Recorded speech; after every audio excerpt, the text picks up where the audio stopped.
예수께서 사랑하시는 그 제자가 베드로에게 이르되 주님이시라 하니 시몬 베드로가 벗고 있다가 주님이라 하는 말을 듣고 겉옷을 두른 후에 바다로 뛰어내리더라. 다른 제자들은 육지에서 거리가 불과 한 50칸쯤 되므로 작은 배를 타고 물고기 든 그물을 끌고 와서 육지에 올라보니 숯불이 있는데 그 위에 생선이 놓였고 떡도 있더라. 예수께서 이르시되 지금 잡은 생선을 좀 가져오라 하시니 시몬 베드로가 올라가서 그물을 육지에 끌어올리니 가득히 찬 물고기가 153마리라. 이같이 많으나 그물이 찢어지지 아니하였더라. 예수께서 이르시되 와서 조반을 먹으라 하시니 제자들이 주님이신 줄 알고 고로 당신이 누구냐 감히 묻는 자가 없더라. 예수께서 가셔서 떡을 가져다가 그들에게 주시고 생선도 그와 같이 하시니라. 함께 읽겠습니다. 이것은 예수께서 죽은 자 가운데서 살아나신 후에 세 번째로 제자들에게 나타난 것이라. 아멘. 자, 오늘 이 시간에는 순종이 주는 행복 세 번째, 사랑받는 행복이라는 주제로 말씀을 나누겠습니다. 자, 이 역시 저는 말씀을 따라 사는 우리들에게 주시는 또 하나의 놀라운 하나님의 은총이다, 그렇게 생각하는데요.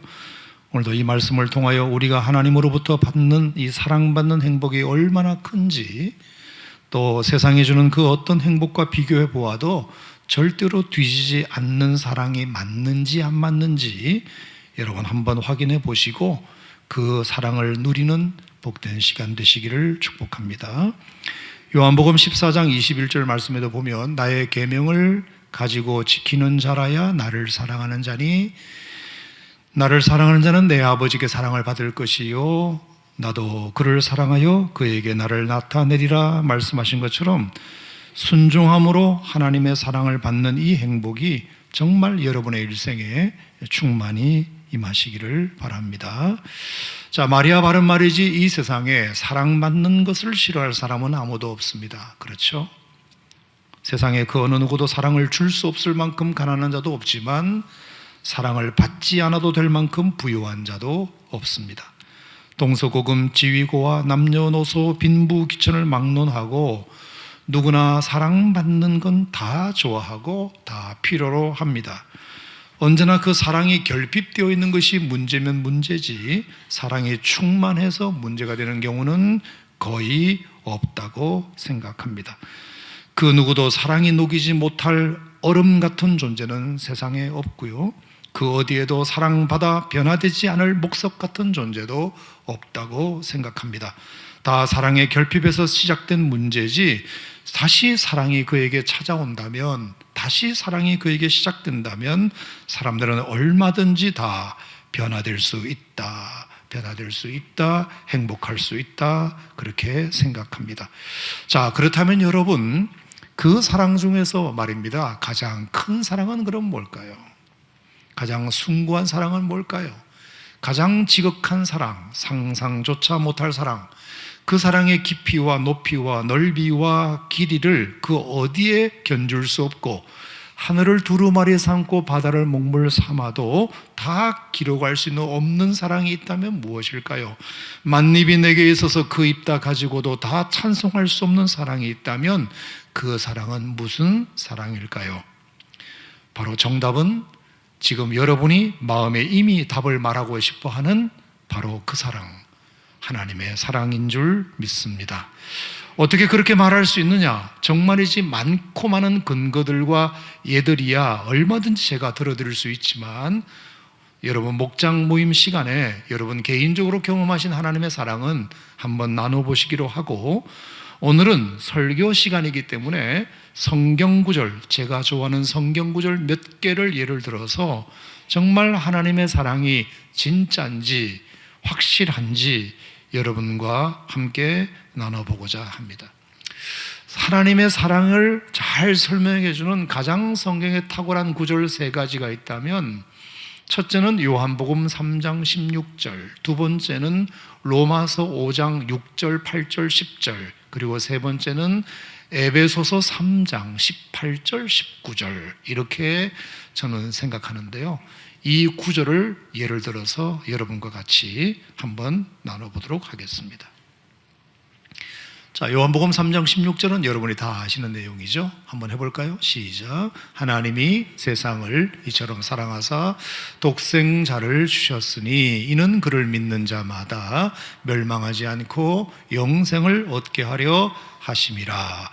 자, 여기 보면 하나님의 사랑에 대한 특징들이, 놀라운 설명들이 거의 다 들어있는데 세 가지만 제가 말씀을 드리면, 첫 번째, 요한복음 3장 16절에 하나님의 사랑의 특징에 대해서 소개하기를 하나님이 그 사랑을 먼저 시작하셨다는 겁니다. 사랑의 시작입니다. 시작.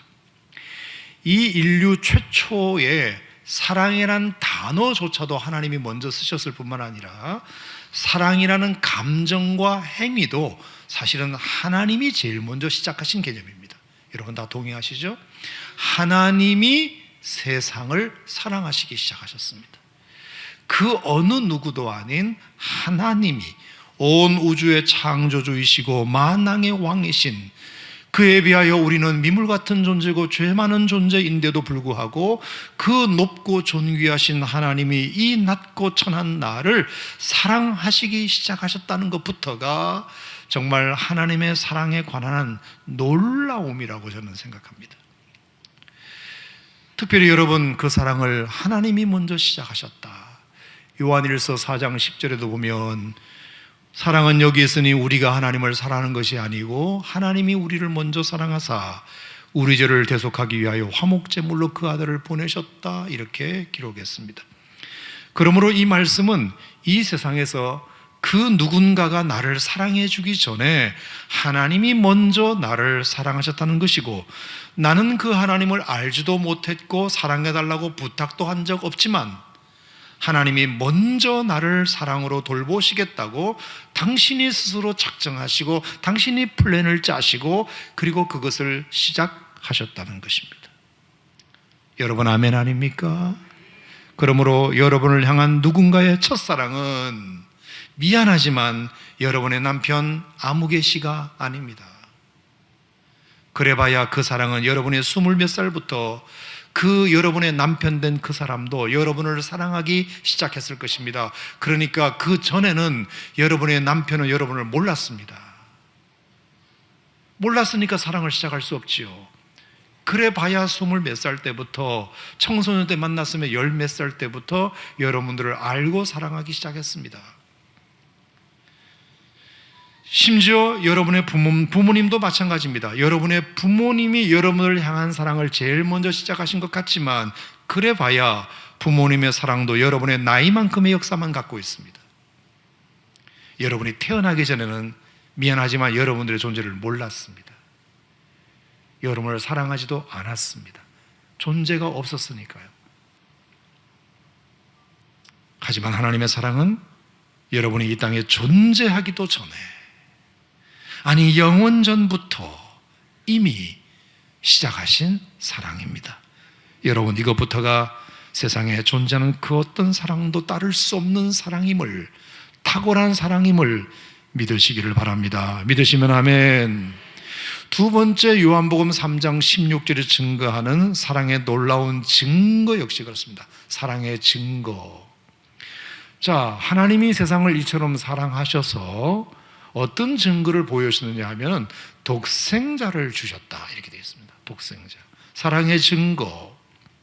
아니 어떻게 하나님이 당신의 독생자를 세상에 내놓습니까? 여러분, 독생자가 뭐죠? 말 그대로 외아들, 하나밖에 없는 아들. 그러니까 그거 줘버리면 아버지에게는 남는 게 없는 상태가 됩니다. 여러분들이 무언가 선물을 줄 때도 마찬가지입니다. 내가 이거 주면 하나 남으니까 하나 남는데 주는 것은 적당히 사랑하는 사람을 주는입니다. 하지만 정말 사랑하는 사람에게는 이거 줘버리면 내게는 아무것도 없는데 그걸 알면서도 줄 수 있다면 그건 진짜 사랑하는 것이거든요. 하나님이 세상을 이처럼 사랑하신 증거로 독생자를 주셨다. 하나밖에 없는 외아들, 그거 줘버리면 아버지 하나님에게는 아무것도 남는 게 없는 것을 아시면서도 그렇게 하셨다. 이게 사랑의 증거입니다. 그것도 그냥 준 것이 아니라 십자가에까지 내어주셨습니다. 그 아들이 막판에 얼마나 무릎을 꿇고 아버지께 호소했습니까? 아버지여, 할 수 있다면 이 잔을 내게서 옮겨주세요. 하지만 그 아버지는 끝내 그것을 거부하시고 우리를 위해 그 아들을 십자가에 내어주시는 일을 서슴지 않으셨습니다. 그래서 우리는 그때부터 이 십자가를 바라볼 때마다 우리는 항상 두 가지를 생각합니다. 첫째는 도대체 얼마나 나의 죄가 컸으면 하나님의 아들이 십자가에 죽지 않으면 안 될 만큼 컸단 말인가. 그러면서 동시에 도대체 하나님의 사랑이 얼마나 컸으면 당신의 독생자마저도 내어주시면서까지 우리를 사랑하셨다는 말인가. 그래서 우리는 십자가를 보면서 늘 두 가지를 생각합니다. 얼마나 내 죄가 컸으면 하나님의 아들까지 죽어야 했는가. 얼마나 하나님의 사랑이 컸으면 당신의 아들까지 우리를 주실 수 있었는가. 여러분, 그게 십자가 아닙니까? 여러분, 그 사랑이 구주를 죽게 만든 것입니다. 세 번째, 요한복음 3장 16절이 사랑에 관한 탁월한 구절의 이유는 이는 그를 믿는 자마다 멸망치 않고 영생을 얻게 하려 하심이라. 자, 여기에 위대한 사랑의 결단이 등장합니다. 결단. 여러분, 결단이 뭔지 알죠? 결단. 내가 마음에 내키지 않아도 그렇게 하기로 마음 먹는 것, 그렇게 하기로 작정하는 것, 이걸 결단이라고 합니다. 자, 하나님께서 사랑하기로 결단하셨다. 이게 뭐냐면 멸망치 않고 영생을 얻을 자로. 그러니까 우리는 원래 뭐했던 사람이다? 멸망당할 수밖에 없는 사람이었다. 죽어마땅한 사람이었다. 그런데도 하나님은 더 이상 우리를 멸망당할 자로 여기지 않으시겠다고 결단하신 것입니다. 결단. 분명 우리는 우리의 죄로 말미암아 멸망당에 마땅할 자인데도 하나님만은 그렇게 여기지 않으시기로 결단하셨다. 남들은 아무리 내 자식이 못났다고 하여도 그렇게 부모는 여기지 않는 것처럼, 하나밖에 없는, 둘도 없는 내 자식처럼 여기는 것처럼, 눈에 넣어도 아프지 않을 내 자식처럼, 세상에 아무리 내 자식에 대하여 손가락질하여도 그래도 부모는 다르게 여기는 것처럼 하나님도 그렇게 우리를 여기셨다. 멸망당할 자라고 아무리 세상이 말해도 내게는 귀해, 내게는 귀해, 이렇게 여겨주신 하나님의 결단이 사실은 요한복음 3장 16절에 있습니다. 차라리 내가 심판을 당하고 말지 우리만은 영생 얻을 자로 여겨주셨다. 여러분, 제가 옛날에 고등학교 3학년 아이를 둔 어머니 얘기했죠. 제가 뉴스에서 봤어요. 얘가 수능시험을 치고 무면허인데 아버지 차를 끌고 어딜 간 거예요. 그 술을 마시고 음주운전하고 돌아오다가 사람을 쳤어요. 사람이 그 자리에서 즉사한 거예요. 애가 너무 놀래가지고 엄마한테 전화했어요. 엄마, 나 사람 쳤어. 죽었나 봐. 어떡해? 완전히 멸망당할 일을 한 거죠. 죽어 마땅한 일을 한 거죠. 감옥 갈 일을 한 거죠. 근데 엄마가 전화를 딱 받자마자 너 거기 어디야? 꼼짝 말고 거기 있어. 엄마 빨리 갈게. 그리고 현장에 도착해서 엄마가 아들한테 얘기해요. 너하고 나하고만 영원히 비밀이야. 빨리 집에 가. 엄마가 운전한 걸로 하자. 엄마가 운전한 걸로 하자. 임마, 너는 앞길이 구말리잖아. 너 이제 수능시험 쳤잖아. 엄마는 괜찮으니까 빨리 집에 가. 아무도 본 사람 없으니까. 이게요, 세상은 걔가 멸망당할 자죠. 감옥 갈 자죠. 무면허에 음주운전에 사람까지 쳐 죽였으니 이거는 빼도 박도 못할 일이죠. 근데 엄마는 그렇게 생각하잖아요. 아무리 세상이 그래도 내 자식은 귀하기 때문에 빨리 집에 가. 엄마가 운전한 걸로 하자. 나중에 경찰에서 조사를 해보는데 알리바이가 0 이상해. 그래서 캐묻다 보니까 결국은 엄마가 실토한 거예요. 경찰이 조사를 하는데 이걸 어떻게 하면 좋을까? 당연히 벌을 받죠. 하지만 그 마음은 이해가 되더라. 세상은 멸망당할 자로 여기고 있지만 하나님은 그렇게 여길 수 없는 거예요. 결단이 필요한 거예요. 그렇게 여길 수 없는 거예요. 죽어마땅한 죄인이지만 하나님은 그렇게 여길 수 없는 거예요. 멸망당하지 않고 영생 얻을 자로 하나님이 그렇게 여겨주신 사랑이 요한복음 3장 16절입니다.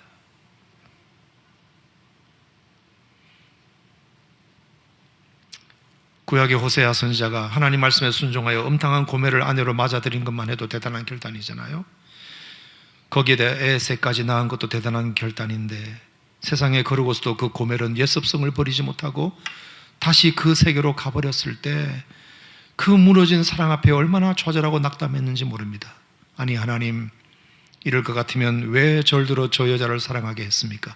보십시오, 안 되지 않습니까? 어차피 저 여자는 저 세계를 못 떠날 여자란 말입니다. 그랬을 때 하나님은 너무나 놀랍게도 호세아에게 다시 한번 결단을 촉구합니다. 그래도 가라. 그리고 그 여자를 데리고 와라. 아니, 내가 데려오라고요?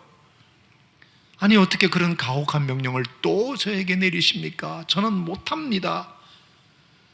그랬을 때 호세아에게 하나님이 주신 마음이 있어요. 호세아야, 내가 너에게 왜 이런 일을 시키는 줄 알아? 이게 지금 내 마음이야. 이 범죄한 이스라엘 백성들을 향한 내 마음이야. 내 마음이야. 그들이 범죄한 걸 생각하면 나는 마땅히 그냥 끊어버리는 것이 나아, 절교해버리는 것이 나아. 하지만 나는 그럴 수 없음을 알잖아. 마치 네가 고멜을 한 번 더 데려오듯이 나도 이스라엘을 한 번 더 사랑하기로 결단했으니까 제발 한 번만 더 가줘. 그래서 호세아가 그 포주에게 붙들려 있는 그 고멜을 또 찾으러 가요. 이번에는 돈 안 주면 안 내놓겠대요. 그래서 지불한 돈이 은 15세겔과 보리 한 호멜반이었습니다. 자기 부인을 데리고 오는데도 돈 주고 데리고 오는 거예요. 자, 여기서 보리 한 호멜이 뭐냐 하면 대충 은 10세겔 정도 되고요. 호멜 반이니까 5세겔을 더하면 15세겔이죠. 자, 은 15세겔과 보리 한 호멜 반, 결국 합치면 은 30이죠. 자, 여러분 무슨 생각이 나시나요? 가룟 유다가 예수님을 대제사장에게 넘겨주고 받은 값이 은 30이에요. 여러분, 이 우연한 일치를 어떻게 생각하세요? 그러므로 이는 우리 예수님도 그 음탕한 고멜의 가치만큼이나 떨어지시면서까지 수모를 당하시고 십자가에 죽으셨다는 뜻이 됩니다. 이유는 딱 하나, 오직 우리를 그 죄악에서 구원하시려는 결단 때문에. 결단. 어쨌든 간에 이유 불문하고 나는 죄를 구해야 되겠다. 이 결단이 멸망치 않고 영생 얻을 자로 여겨주신 그 덕분 때문입니다. 그 사랑이 구주를 죽게 한 것입니다. 사랑이 구주를 죽게 했네. 왜 날 사랑하나. 겸손히 십자가 지시었네. 왜 날 사랑하나. 왜 날 사랑하나. 왜 날 사랑하나. 왜 주님 갈보리 가야 했나. 왜 날 사랑하나. 이유를 몰라요. 왜 날 사랑하는지. 하지만 분명한 것은 하나님의 결단 때문이에요. 이유 없어요. 하나님이 그렇게 하기로 결단하신 거예요. 결단. 여러분, 이 사랑이 오늘 여러분과 저를 향한 사랑인 줄 믿으시기 바랍니다. 두 번째, 제가 좋아하는 로마서 5장 6절, 8절, 10절에 보면 더 놀라운 사실이 소개되어 있습니다.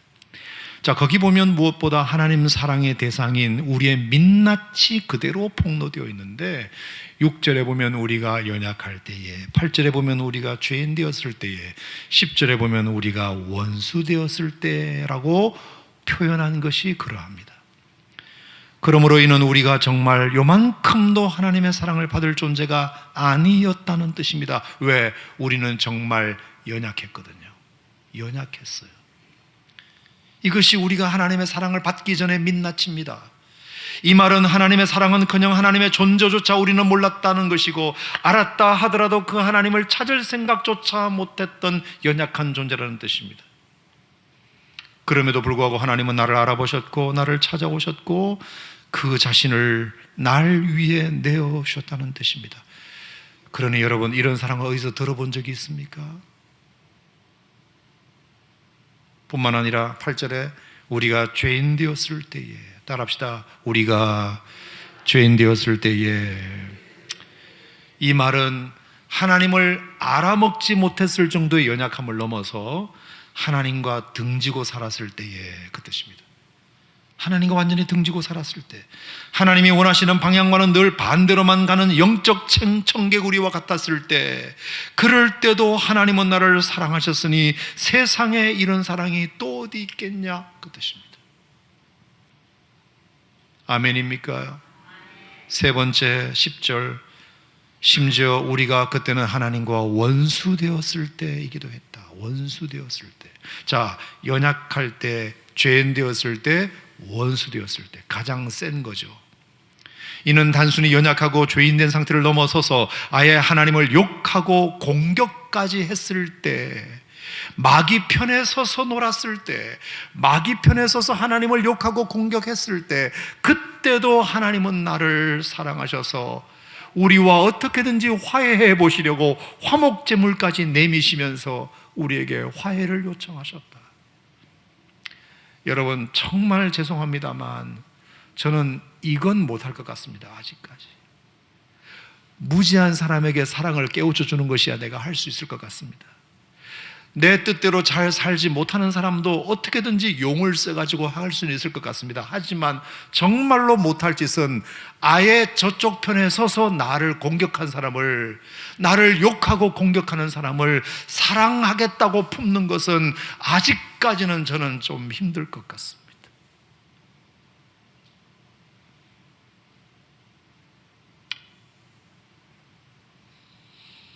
그러므로 이는 우리가 절대로 무슨 자격이 있어서 사랑받은 것이 아니다. 그래서 마르틴 루터가 아주 좋은 말을 했습니다. 하나님은 우리가 사랑할 만한 가치가 있어서 사랑한 것이 아니라 하나님이 사랑해 주셨기 때문에 우리가 가치 있는 존재가 된 것이다. 시작.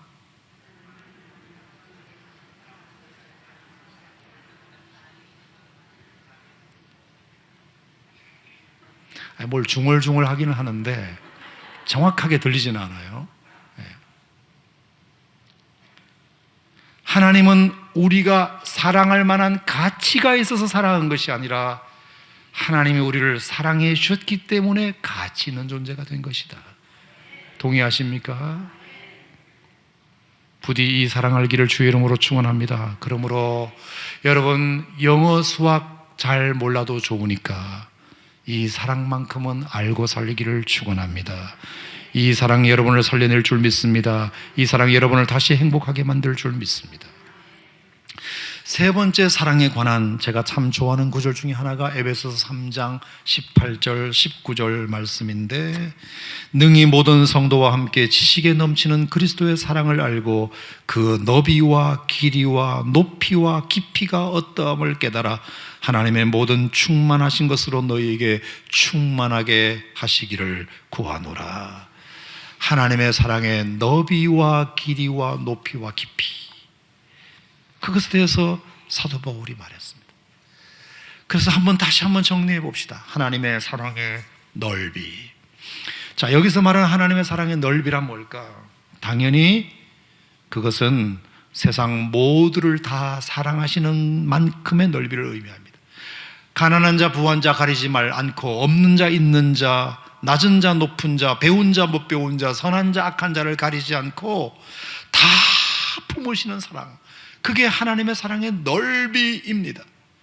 바로 요나서 제일 마지막 장 마지막 절에 나오는 하나님의 그 외침과 같습니다. 요나야, 너도 이렇게 네가 수고도 아니하고 재배도 아니하는 이 박능굴, 하룻밤에 났다가 하룻밤에 말라버린 그 하찮은 박능굴도 네가 그렇게 아꼈지.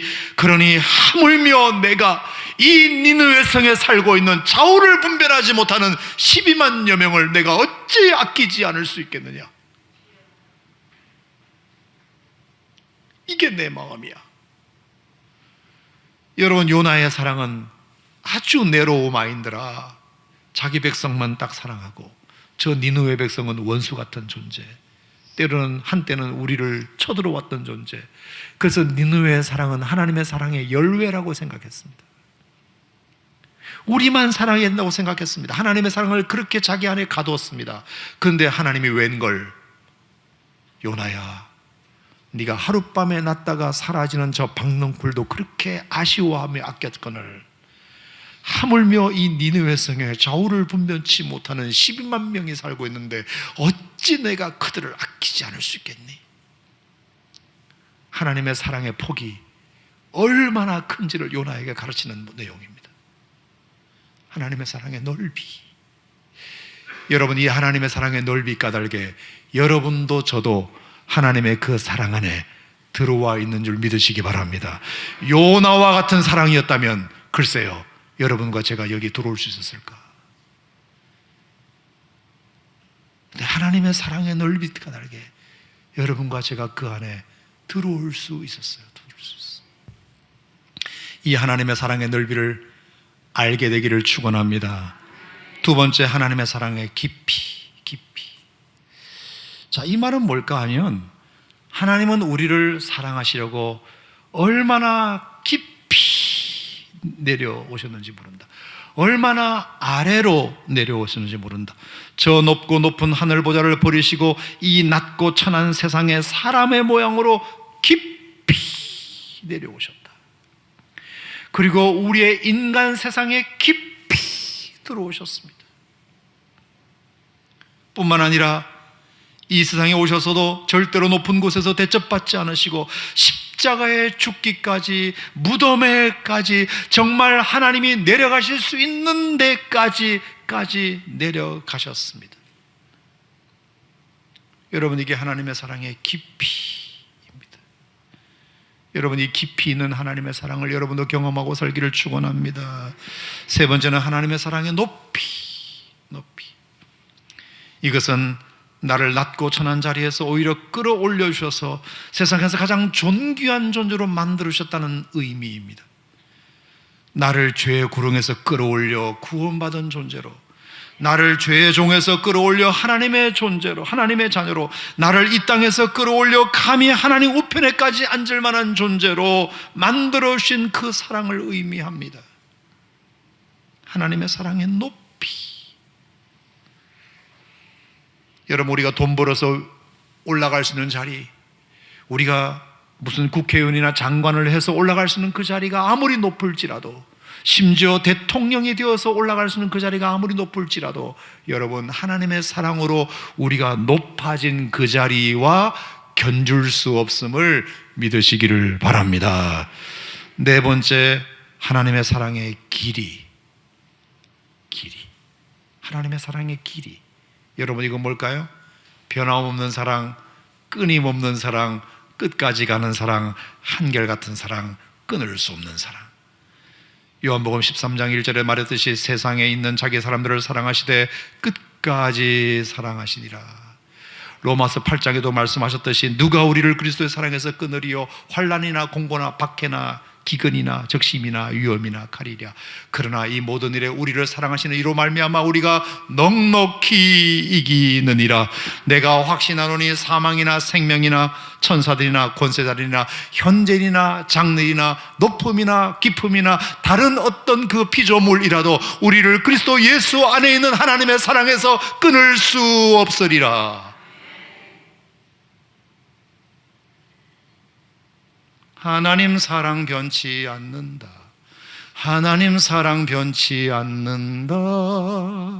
세상 다 변하고 날 버린다 해도 하나님 사랑 변치 않는다. 비록 내가 죄를 범했을지라도, 그러고도 네가 인간이냐 손가락질 받을지라도, 그래도 하나님의 사랑만큼은 변하지 않는다. 여러분, 이 사랑을 알면 오늘 나를 살려내고, 이 사랑을 알면 오늘 우리가 다시 행복해질 수 있을 것이다. 저는 그래서 오늘 요한복음 21장 이 본문은 이 하나님의 사랑의 넓이, 길이, 높이, 깊이를 함축적으로 담은 본문이라고 생각합니다. 자, 길게 설명드리지 않겠습니다. 본문은 수제자 베드로가 예수님 죽으신 다음에 몇 명의 제자들을 이끌고 선동해서 다시 물고기 잡던 옛날로 돌아간 장면입니다. 복음이고 뭐고 예수님이고 뭐고 다 옛날 일이야. 다 물 건너간 일이야. 한여름밤의 꿈 같은 추억으로만 그냥 간직하지 뭐. 이러면서 다시 옛날로 베드로와 몇 친구들이 돌아간 장면입니다. 그런데 여기에 놀라운 장면이 등장합니다. 바로 그곳에 예수님이 다시 찾아오신 것입니다. 배신하고 떠난 그 제자들, 다시 도로 옛날로 돌아가 버린 그 제자들을 다시 찾아오셨습니다. 예수님의 사랑의 깊이, 예수님의 사랑의 넓이, 예수님의 사랑의 길이. 더 놀라운 것은 오늘 여러분 본문을 보시면 알겠지만 예수님이 거기 딱 찾아가셔서 첫 번째 하신 말씀이 뭔지 아세요? 내 이놈들, 니들 여기 있는 줄 알았어. 니들 도망가 봐야 거기서 거기지. 어떻게 내가 그렇게 신신부탁했건만 다시 이렇게 믿음을 잃어버리고 옛날로 돌아갈 수 있어? 라고 야단칠 것 같았는데 주님이 처음 하신 말씀이 뭔지 아세요? 얘들아, 고기가 있니? 그렇게 물었어요. 이상하게 그날 밤 고기 한 마리를 못 잡은 거예요. 너무나 그것 때문에 마음 상하고 몸 상하고 속상해 있는데 주님은 지금 하고 싶은 말씀이 앞에 말씀드린 그 말씀이었을 때도 불구하고 그 말은 싹 감추시고 뭘 먼저 물으셨다? 얘들아, 고기가 있느냐? 우리의 필요, 우리의 결핍, 지금 내 삶의 문제, 주님이 그것을 먼저 관심을 갖고 계시더라고요. 믿음 떠난 베드로와 그 형제들에게 왜 믿음을 떠났느냐고 야단치지 않으시고 지금 고기가 없는 그 상황을 보시며 얘들아, 고기가 있니? 그러면 오른편에 한번 그물 던져봐. 아마 고기 많이 잡게 될 거야. 그 필요를 주님이 채워주시는 모습이 얼마나 감동적인지 몰라요. 예수님의 사랑의 높이, 예수님의 사랑의 깊이. 그랬더니 아주 비교적 센시티브했던 이 요한이 딱 알아차립니다. 왜? 1년 전인가 2년 전인가 전에도 한 번 일이 있었거든요. 그때도 밤새 고기 한 마리 못 잡았는데 예수님이 오셔가지고 깊은 데로 가서 그물을 던져라 하시는 바람에 만선의 기쁨을 누렸던 그 경험이 있단 말이에요. 그러니까 바보가 아닌 이상 그게 딱 생각이 나서 어머머머, 예수님인가 보다. 베드로, 어떻게 예수님이신가 보다. 그랬더니 베드로가 그 얘기를 듣자마자 어떻게 했다? 갑자기 바다로 뛰어들었다. 자, 왜 뛰어들었을까요? 왜? 첫 번째, 누가 밀어서? 그건 아니겠죠. 여러분 웃는 거 보니까 갑자기 파도가 너무 심하게 쳐다가 중심을 못 잡아서. 그건 아니겠죠. 아니래잖아. 그러면 자기 수영 실력 좀 뽐내려고. 그것도 아니래잖아. 그럼 뭐겠어요? 예수님께 달려가려고. 예수님께 달려가려고. 순간적으로. 아니 어떻게? 그러니까 베드로에게는 두 가지 마음 때문이었다고 저는 생각합니다. 첫 번째는 미안한 마음. 예수님을 떠나온 것이 미안하고 예수님을 부인했던 것이 미안하고 고난 중에 함께 해드리지 못한 것이 미안하고 그러고서도 다시 고기 잡으면서 예수님을 기억에서조차 잊어버리고 했던 그 미안함이 순식간에 와락 올라오면서 그런데도 불구하고 이 못난 나를 예수님이 또 찾아오셨다는 말이야? 고마워서 자기 평생에 이런 사랑은 처음 받아보는 거니까. 도대체 저 양반은 마음이 없는 사람인가? 골백번 미워해도 미움받아 마땅한 나를 어떻게 이렇게 또 찾아오셔서 야단치지 않으시고 고기가 있느냐고 먼저 물으시고 고기 잡는 방법 알려주시고.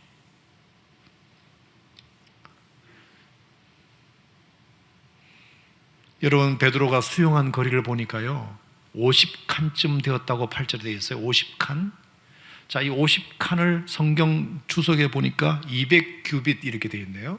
한 규빗이 45cm거든요. 그러니까 곱하기 200을 하면 90m 정도 돼요. 베드로가 90m를 헤엄쳐 온 거예요. 90m. 자유형인지 배형인지는 몰라도 90m를 헤엄쳐서 배를 끌고 가는 것보다 자기 수용으로 가는 것이 더 빠를 것 같다, 이런 마음도 있었겠고, 자기 마음이 그만큼 급했다는 것을 의미하는 거예요. 자기 마음이 지금 너무나 급했다. 이렇게 나를 찾아오신 그 예수님을 그냥 여유 있게 배를 노져서 지금 갈 수 있는 형편이 아니다. 그랬더니 예수님이 떡과 고기를 딱 준비해 놓으시고 기다리고 계셨어요. 일체 아무 말씀 안 하셨어요.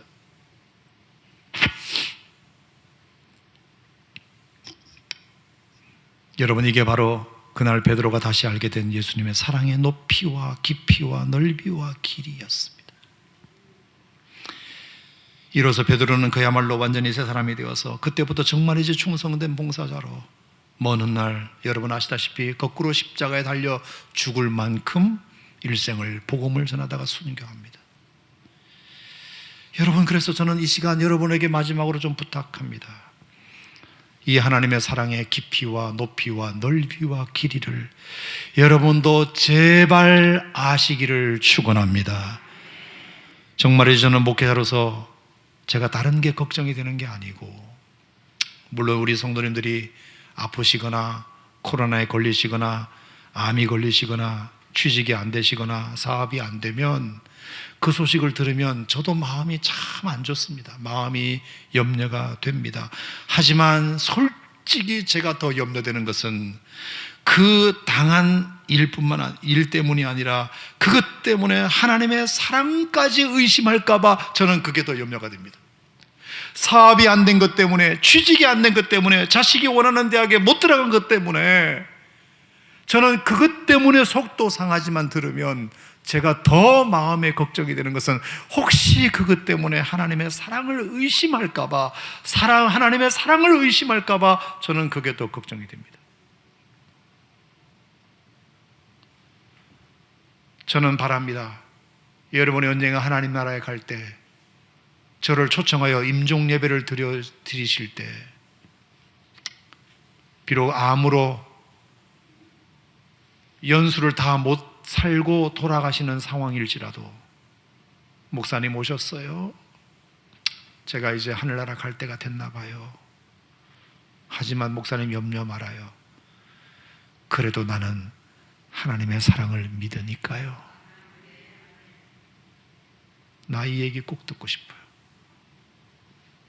여러분이 마지막 그 임종의 자리에서도 비록 내가 병이 들어서 내가 원하는 만큼의 수명은 살지 못하고 이 땅을 떠난다 할지라도, 그래도 목사님 걱정 말아요.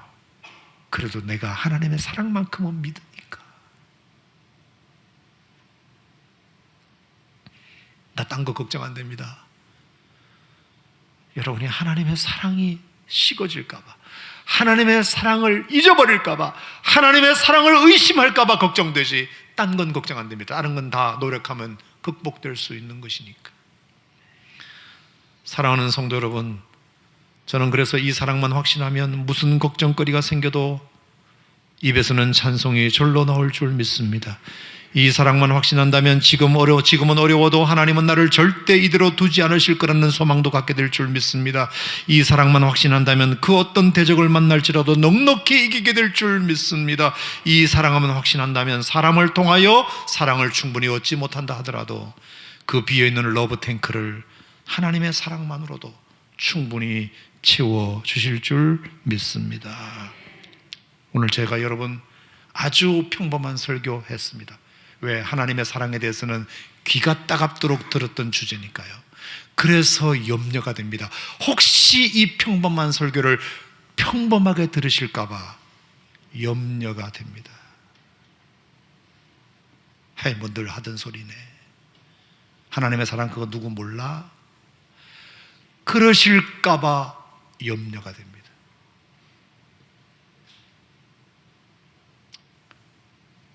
여러분, 이 하나님의 사랑만큼 중요한 것은 아무것도 없습니다. 아무것도 없습니다.